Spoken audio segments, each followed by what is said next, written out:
This episode of Hashtag History was recorded in November of 2023. Some personal updates and cultural references may be out of date, but the history hasn't changed. Enjoy.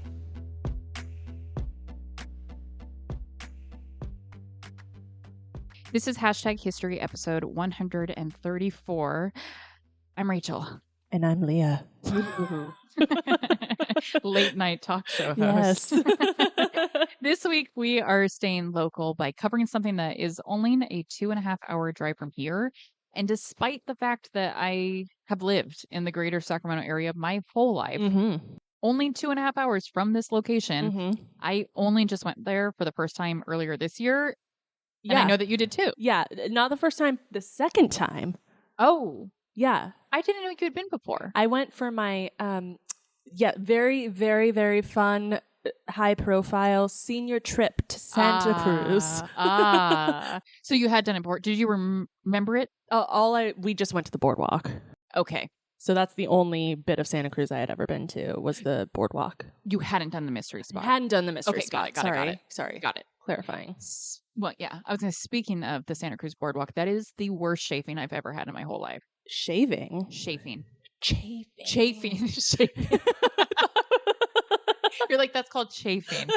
Chafing I've ever had in my whole life. Was at the Santa Cruz Disneyland. boardwalk. I have a story about chafing in Disneyland. My friend Jill can attest to this, who's one of our listeners. I chafed really bad. I was wearing shorts. And at the end of the day, me and my friend Alina were both chafing. And Jill was there. And we had very different techniques as to how we combated the chafe. I'm interested. So she kept her legs very tight together so they couldn't rub. And so she was walking with her thighs just as tight. Like a penguin. Like a penguin. Yeah. Brought it. Yeah. And then I was the exact opposite, where I was walking like a sumo wrestler with my thighs as wide apart as humanly possible. Let the air through. Yeah. I'm sure we looked very comical. I would love to know the end results and who had the least damage. There was blood. Oh. Okay, my Santa Cruz story does not match that at all. It was the worst. Because Did you go on a water ride? Yeah, you go on the water ride. Yeah. That's bad. I'm sorry that happened. Yeah. And I'm sorry to our listeners that you heard that. Yeah, I know. We could cut that. We might. Blood part out. Yeah, that might be a little much. Well, this week we will be discussing the mystery spot located in Santa Cruz, California. Ooh. The mystery spot is roughly 150 feet of WTF. I mean, am I wrong? No, that's a good way to describe it. Yeah. It's this small location hidden in the redwood forest where the laws of gravity don't appear to exist. It's where you can stand on what appears to be a level table, but once you're standing on top of it, your body takes on a 45-degree angle. Or you can place a ball on what, again, appears to be a level surface, and this ball will mysteriously slide upwards and off of the surface. Or you could be standing next to a 5-year-old who is clearly shorter than you, but once you step onto what appears to, again, be a level surface, a level plank, you are suddenly the shorter of the pair. These are just a few examples of the weird phenomena that take place at the mystery spot. We'll be talking about all of that, plus our own personal experiences at the mystery spot in this week's episode. Yeah. Before we begin, though, I want to make right up top 2 disclaimers. Number 1, this will be one of our shorter episodes, as truth is, there isn't much known about the mystery spot because, well, it's a mystery. I'll tell you the short history of the location as we know it. Leah and I will both walk you through what a tour of the mystery spot looks like, and then I'll share some of the theories behind this mysterious location. But again, this is going to be one of our shorter episodes, so if you are headed out to train for a half marathon and need a podcast to listen to along the way, perhaps pick one of our longer episodes. Right, not this one. Not this one. Yeah. If you need something to listen to while you're taking a shower or unloading the dishes, perhaps, stay tuned for this one. Right. Think of it in terms of your morning commute to the office. If your morning commute to the office literally entails you rolling out of bed and walking to the next room over to boot up your laptop, have we got a great episode for you today? My gosh, yes. My gosh. Perfect. You know what? Best of both worlds. Hannah Montana. The second disclaimer is this. While we will throw around the various theories for the mysteries behind the mystery spot, I do settle on the most plausible theory and discuss that at length. If you are like me, aka a nerd, and you always do some research about every location you ever travel to, perhaps you would like to have some behind the scenes details about this very cool and very mystic location. Or maybe you're not like me and you don't want to know all the secrets and all the behind the scenes before you visit this location, which is why I am giving this disclaimer now that I may or may not ruin the mystery spot for you. But first, as always, we have to talk about this mystic drink in front of us. Oh my gosh. I'm Rachel. And I'm Leah.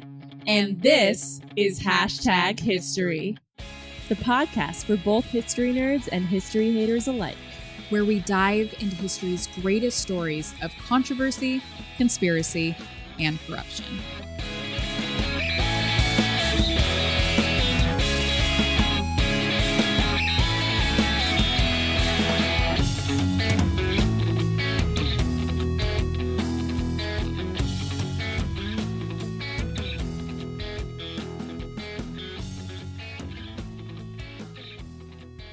All right, first and foremost, as always, we must give a shout out and a heartfelt thank you to this week's cocktail sponsor, Emily, from the Whining About Herstory podcast. Aww. She left us a message that I had to read the entire thing aloud.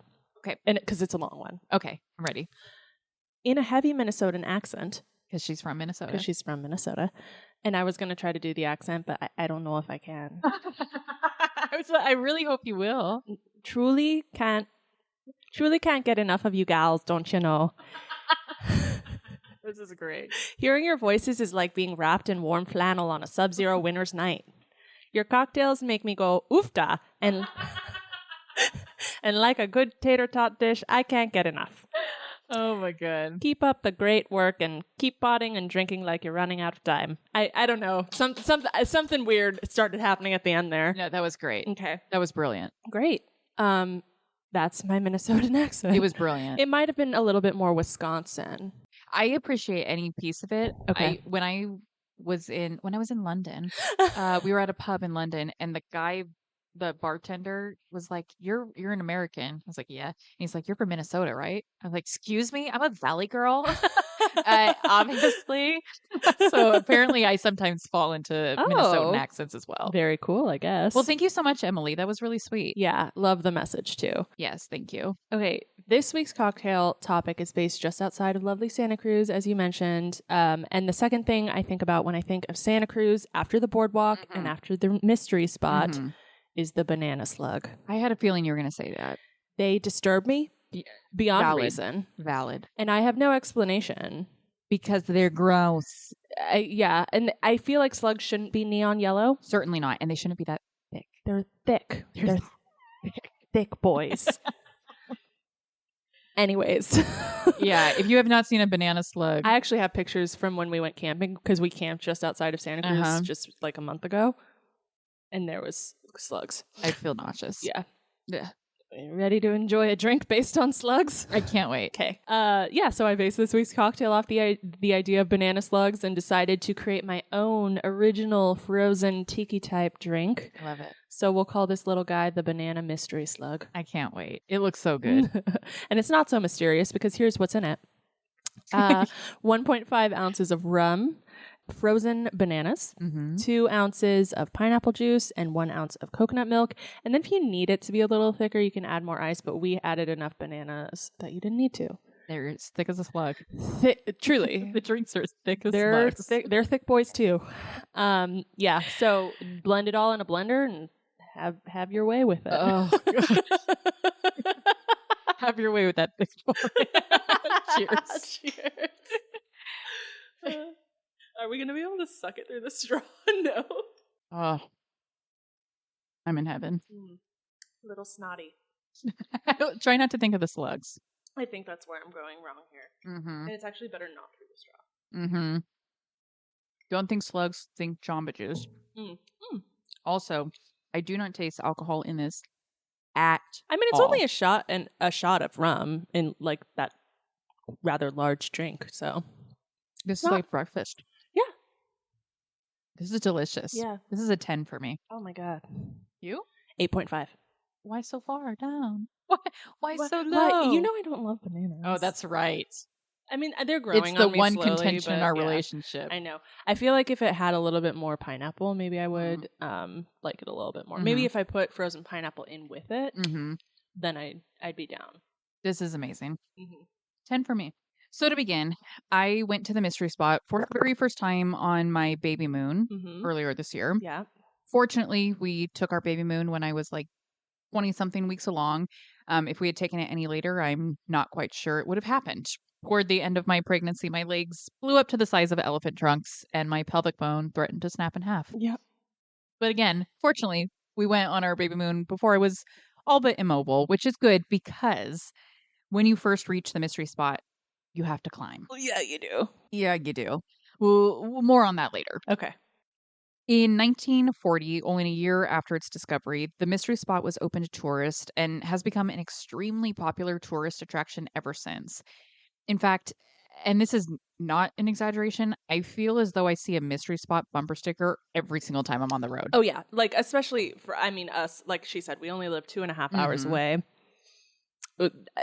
It's unusual to drive without seeing a mystery spot bumper sticker. I appreciate you saying that. Yeah.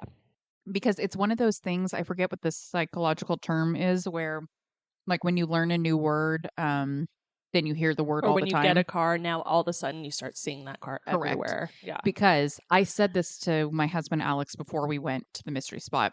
I was like, I've always wanted to go. I've always wanted to go because I see bumper stickers of it all the time. And he's like, I've never seen one before. I was like, they are everywhere. No, you have. I was like, you have, Yeah. and you just haven't noticed that you have. And now he like comes home from work every day. He's like, I saw 5 mystery spot bumper stickers today. Yeah.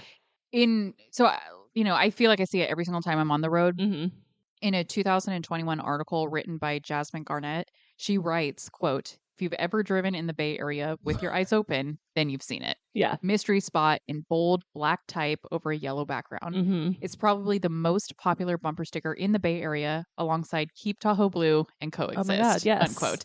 And I appreciate that validation because, again, I truly feel as though I see a mystery spot bumper sticker at least once a week. Yeah. And that's probably stretching it. Yeah. Why is this? Because the mystery spot sees tens of thousands of visitors every single year, all of whom are mesmerized by the location's mysteries. The spot has become so popular that it was listed as a California historical landmark in 2014. I actually didn't know that. Isn't that pretty cool? Yeah. So let's back things up and learn a little history about the mystery spot before it became the tourist attraction that it is today. History mystery spot. I love that. When you reach the mystery spot, there's a plaque with information about the location written by the founder, George Prather. We will have a picture of the plaque up on our Instagram for you all to view. And then, Leah, if you don't mind, could you read what the plaque says? Because you've been, it's a really long one. Yeah, great. Okay. Now that I'm all phlegmy from my banana smoothie. Okay. Originally, we wanted to get the level ground below here for a summer home or mountain cabin, but the gentleman we were buying it from would not sell the level ground unless we purchased a strip across the entire south end of his property, including this hillside. Finally, we bought the entire piece, mainly to get the level ground, and we were helping the surveyor along the north line. We noted the compass to vary a small amount on the transit and spoke to him about it at that time. He said we might get that variation along a barbed wire fence or some mineral in the ground and let it pass at that. On thinking it over later, there was no barbed wire fence near where we were at the time, as far as we knew. No excessive mineral in this ground, so we took our small hand compass and went up over the north line to try and check on it. The variation there was not great enough that we could tell anything about it with the point of the hill and through the brush. On returning, we came down the little canyon or draw above here. In doing so, we felt very lightheaded or top-heavy, felt like something trying to force us right off the hill. We sat down for a while to try and overcome that feeling. While sitting there, we happened to look at the compass again. There, the compass had varied enough that we needed nothing to compare it with to tell that it was not correct. We began to check from that, and we found the more we checked, the more we found, until we found we had this spot of ground here, about 150 feet in diameter, that. So far, we have not found any instrument absolutely correct over. A portable radio will play any place over it, but with very little variation, being the nearest correct that we have found. Okay, so that was a little long-winded, Mr. Prather. I can't breathe. Yeah.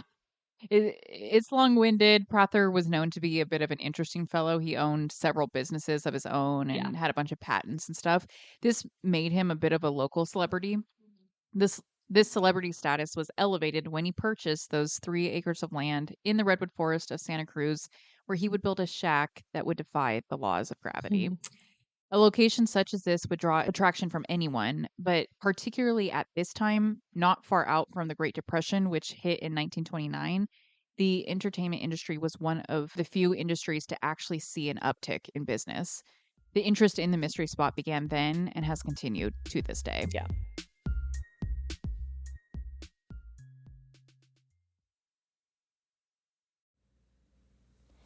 Hey, #history friends. My name is Caitlin, and I'm a licensed tour guide in Washington, D.C. People who take my tours all ask the same question.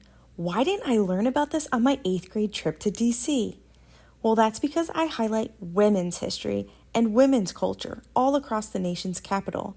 And, well, women have kind of been erased from history and public spaces. So my company, A Tour of Her Own, explores all the sites where women are remembered, like Lady Bird Johnson Park and Hidden Figures Way. Last year, we were voted Best Tour for Out-of-Towners, and I know that you are probably a history nerd, so I want to invite you to explore DC with me and join our next virtual tour. And since I love this podcast so much, I'm giving you a sweet deal. Use promo code #history for 25% off all of our virtual programs in 2024. Can't wait to see you on tour.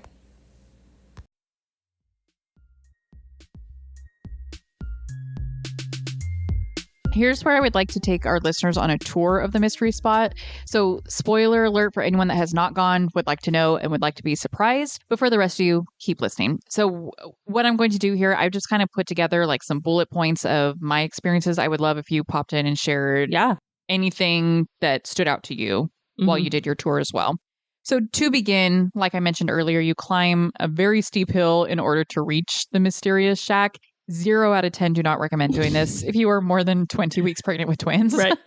Any experiences for you going up this hill? I mean, I wasn't pregnant and I was tired. It's a steep hill. She's steep. She's steep. Yeah. Like very steep. Like losing your balance while you're going up kind of steep. Yeah. Yes. Yeah, you're tilted as you're going up. Once you reach the top of the hill, speaking of tilted, you come upon a very tilted shack. So I have a picture of the shack for our listeners to view on our Instagram. And this is just a picture I found on a blog that I will, of course, credit because there's like random strangers in the picture. But you can see how tilted the shack is in that photo. Yeah. And it's interesting. They surround it by a fence. Yes. They think that might help make it appear even more definitely leaning than it actually is. Because the fence appears to be upright. Correct. Yeah. Yes. But it's actually built at just another angle that's not actually right. Yes. Yeah. How this tour begins, the guide, they begin by putting a ball or a water bottle on like a level plank. I don't know what your guide did. I think it was a ball. Okay. Yeah. Our guide used a water bottle and then she reached out to the audience. Is there anyone here that wants to give me something else to like roll off of the plank? And so I offered, of course, because I'm a teacher's pet over here. I offered up a tube of chapstick for the guide to use to test out on the plank, and it did indeed roll off. Even though this plank appears to be level, it's almost as if it's a slide. It's at an angle, although it doesn't appear to the eye that it's at an angle, and the object just rolls right off. After that demonstration, you go inside the shack, and there's a bunch of random things that you can do on your own here. Going in there, for me, made me feel drunk as hell. Yeah. And again, as a 20-something week pregnant person, it had been a long time since I had been drunk. Right. So I felt very woozy. Right. Did you have the same? Yeah. It's very disorienting. Very disorienting because your brain is trying to reconcile what's going on. Yes. And it's all tipsy-turvy, topsy-turvy all over the place. Even to the point where I was like, is this safe for me to be here? I know, and there was because points in time. Like, it's psychological almost. Because also when we went, it was raining. And so I was like, my feet are slippery. And yeah, I was just a little nervous about that aspect of it too. Yeah. And I was going into this whole like psychic mystic zone of like, are my babies going to come out weird because they went to the mystery spot? Because you do feel disoriented. You feel weird. You're like, is this psychologically safe? Even, not even just physically safe. So inside the shack, there's all kinds of things you can do. Things inside don't appear to make sense. Yeah. There's like a level table that you can stand on, and once you get on it, your body is angled at a 45 degree angle. Did you guys get pictures? I don't think there was lots of kids in our group, and we were like, we're gonna let the kids do that first. So I don't think we did that, but we did the like hanging from the door frame thing. And do you want to tell our listeners like what exactly that is? It's just okay. So there's 2 separate rooms in the shack, and in between there's a door frame, and you can literally just hang from it. And like again, because everything is at such an intense angle, you're like hanging what appears to be like 45 degrees angled, like, which is it's so weird. Like the second you think you're just going to hang straight down, because it appears to be centered, and the second you hold on to it, it's like your body moves to an angle. It's weird. There's like the thing that stood out to me the most, there's a pendulum that's hanging from the ceiling that again, I mean, it's hanging straight down, right? So gravity is pulling it directly downward. So you would think it's centered and level. And it's super easy to push in one direction and then nearly impossible to push in the opposite direction. It's so interesting. And I think that's all that I'm remembering that was in there. Yeah, standing on a table. Oh, there's like something where you can walk up in the corner. Like a ladder or something. A ladder or something, yeah. Again, we did the kids. Yeah, I didn't, and I was pregnant. I did very few of these things. Once you are outside of the shack, on the flip side of it, the guide then takes you through another demonstration in which they line people of varying heights on a level plank. I volunteered. Well, it's awkward. It's like, any volunteers? And it's like, one 5-year-old, right, and then one like 85-year-old, right, and me. Yeah. So I, again, teacher's pet, student that always sits in the front row of the class, right, volunteered to stand on this level plank that the guide was showing to us. As you're standing on this plank, the guide puts you in tallest to shortest order. Based on your actual height, right? You tell them your height. Based on your actual height. And it's obvious that there's a gradual incline in height from shortest to tallest. Yeah. But then the guide has you swap and line up going in the other direction. And then all of a sudden, everyone appears to be exactly the same height. Yeah. And again, you're doing this on a level surface. It's really trippy. This is essentially the end of the tour. As you're leaving, you're given a free mystery spot bumper sticker. Perhaps that's why we see so many of them on the road, because they're free. Really great advertising and marketing. Genuinely. If I had to pay $5 for it, never. Never. And no one else would. Yeah. Free. So, and like I saw the guide giving out like handfuls. Oh yeah, no. I'm pretty sure we got like 5. And I mean, that are still not on your car? Well, we put our stickers on Nico's like camping trunks. Okay. Yeah. I like it. So it's on there? Yeah. See, free advertising. Look at that. Yep. Got you. Yep. Then you're just kind of left at that point to your own conclusions as to how the mystery spot really, truly works. Yeah. So let's talk about it. Yeah. There are a number of theories to explain the mysterious happenings at the Mystery Spot Shack. The Mystery Spot's website itself lists a number of possible theories, such as, quote, cones of metal were secretly brought here and buried in our Earth as guidance systems for their spacecraft. Some think that it is, in fact, the spacecraft itself that's buried deep within the ground. Other theories include carbon dioxide permeating from the Earth, a hole in the ozone layer, a magma vortex, the highest dielectric biocosmic radiation known anywhere in the world, and radiesthesia, unquote.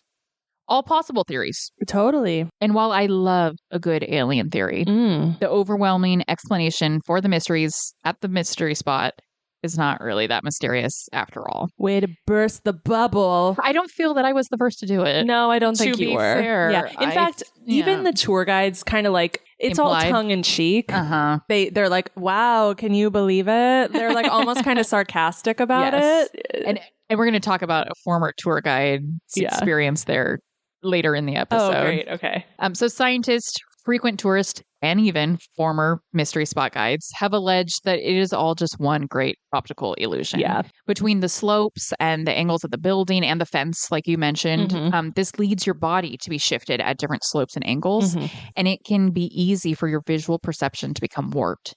As ScienceABC.com alleges, quote, first of all, the house or any place where you see such gravity-defying events is built on an incline. Very steep incline. As she said, you're climbing up a really steep hill. You're walking horizontally. And so it's a very steep incline. And so this should give, it gave me a small indication as we were headed up there. Yeah. Like, yeah. Yeah. So to continue with the quote, this may seem absurd at first, but think about it. Wouldn't standing up in a tilted house give the impression that everything else is wrong? Unquote. ScienceABC.com continues to state that certain, quote, physically distorted objects, unquote, are placed throughout the shack as a way of reinforcing your perception that the house and everything around you is indeed level. This website has some really great visuals of what the mystery spot looks like via your warped perception versus what it looks like in actuality. So let's check those out. Leah and I will check them out. And then, of course, as always, we will post these to our Instagram. So there are kind of like, you would almost call them like before and after pictures of what you see and what's really actually happening. So if you can describe those for our listeners as best you can. Yeah. So what you see is your brain fixes and writes things to make it seem as if the house is standing up straight. And therefore you are tilted 45 degrees. But what's really happening is the house is actually tilted. Yeah. It's not sitting up straight. It is at an incline. And so when you're standing up straight, it appears, your mind tries to fix it. Definitely. Yeah. And then the other image, what I liked about this image is there's like a water faucet and it shows you, again, like what you see and what's really happening in particular to this water coming from this faucet. Yeah. Again, it's just your brain fixes things that are off, that seem off. So when the house is actually tilted and the water is actually running exactly 90 degrees down to the earth, your brain is writing everything so that the house appears straight, and then the water actually appears to be flowing at a weird angle. Yes. Yeah. Yeah. I loved these images. I was like, that explains everything to me about the mystery spot. A former tour guide of the mystery spot confirmed this theory. In the article written by Jasmine Garnett that I mentioned early on in this episode, she interviewed a former tour guide named Kevin Breakstone. Kevin obviously didn't sign an NDA, or if he did, he's in violation. Wow. He spilled the tea and said, quote, everything is tilted in a different direction. The fences are tilted. The trees are growing on a hill, so they're tilted. The cabin you go through is at all different kinds of angles, so you're never at a level. Yeah. And so your idea of what is uphill and what is downhill gets thrown off over time. And then the tour guide is saying certain things to make you think certain things are level or uphill or downhill. And it's kind of all builds into this idea of the mystery spot being this mystical place, unquote. Yeah. Breakstone was clear to state in his interview that none of this conclusion about optical illusions was ever like actually verbally shared with him by others at the mystery spot. Rather, it was just something that he figured out on his own over time, having done these tours over and over again. Yeah. Regardless of the truth behind the mystery spot, even if it is as simple as an optical illusion, it is a super cool location. Absolutely. And even that's what I wanted to say is even going into it completely skeptical and like not believing of whatever aliens, alien spacecraft or whatever buried underneath the earth. Like even Nico, my husband, who is like the nerdiest, most like scientific, like skeptic, logical, was like, that was pretty cool. But he was like, you have to admit they do it well. Yes. Like it's done very well. And you feel, like I said, your brain is trying to write things that aren't right. And so that's why you get that weird feeling. And it is such a weird feeling that you get. And I appreciate what you just said too, because in one of the articles that I read that, we'll cite all of our sources on our website so you can read the articles if you would like. One of those articles says exactly that like, while maybe these theories are not true and stuff, how cool is it, like human creativity that humans created this thing that makes us feel this weird mystical way. Yeah. Like if you even look at that, it's like, that is cool. Yeah. And it's still a mystery. Like I still don't understand exactly how all of it works. Same. I mean, and that's what I kept saying to Nico, was like, I know, like it's just angles and stuff, but like I don't get it. Yeah, I still don't understand it. It's cool. And it's just cool. Yeah. So if you are ever in the Santa Cruz area, I definitely recommend it. And I would totally do the tour again myself. Totally. But this time without the swollen pregnant ankles. Right. Hopefully not pouring down rain either. Not safe. Yeah. We really both did not do ourselves bad times. We really did. Yeah. Did not do ourselves any favors. Yeah. If any of our listeners go at a safe time, let us know. Yeah.